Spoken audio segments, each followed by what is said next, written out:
ঢাকা চট্টগ্রাম মহাসড়কের highway road. ভয়াবহ বন্যায় তলিয়ে গেছে দেশের বিরাট একটি অংশ।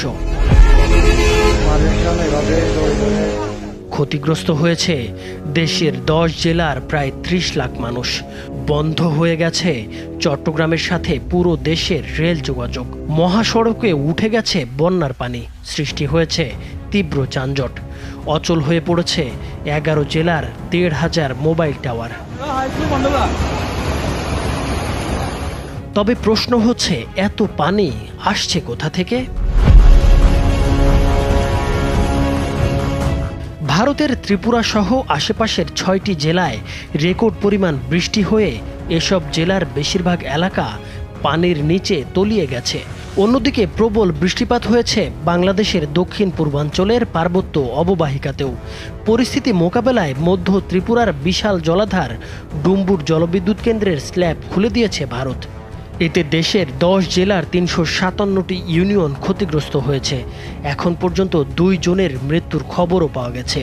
ফেনী ও কুমিল্লায় বন্যা পরিস্থিতির অবনতি হওয়ায় চট্টগ্রাম থেকে ট্রেন চলাচল বন্ধ রাখার সিদ্ধান্ত নিয়েছে রেলওয়ে কর্তৃপক্ষ।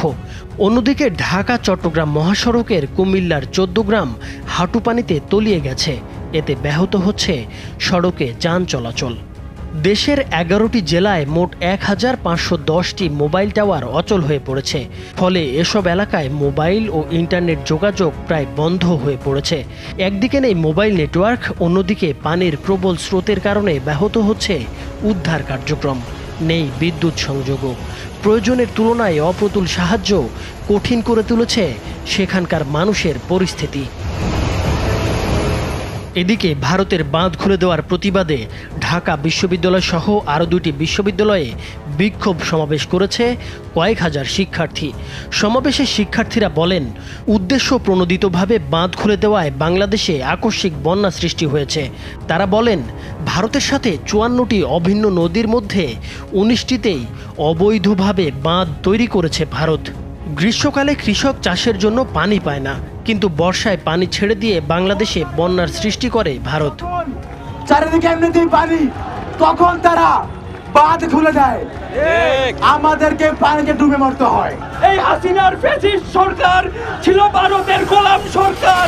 বাংলাদেশের সাবেক প্রধানমন্ত্রী শেখ হাসিনাকে আশ্রয় প্রদান এবং বিনা নোটিশে পানির গেট খুলে দেওয়ায় ভারতের প্রতি ক্ষুব্ধ প্রতিক্রিয়া ব্যক্ত করেছেন ক্রীড়া উপদেষ্টা আসিফ মাহমুদ। এই 2 কারণে ভারতের সঙ্গে বাংলাদেশের সম্পর্কের অবনতি হতে পারে বলে আশঙ্কা করছেন তিনি। তথ্য উপদেষ্টা নাহিদ ইসলাম বলেন, উজানের পানি বাংলাদেশে ধেয়ে এসে বন্যা পরিস্থিতির সৃষ্টি করেছে। কোনো ধরনের আগাম সতর্কতা ও প্রস্তুতি নেওয়ার সুযোগ না দিয়েই বাঁধ খুলে দেওয়া হয়েছে। এর মাধ্যমে ভারত অমানবিকতার পরিচয় দিয়েছে এবং বাংলাদেশের সঙ্গে অসহযোগিতা করেছে বলে জানান নাহিদ ইসলাম।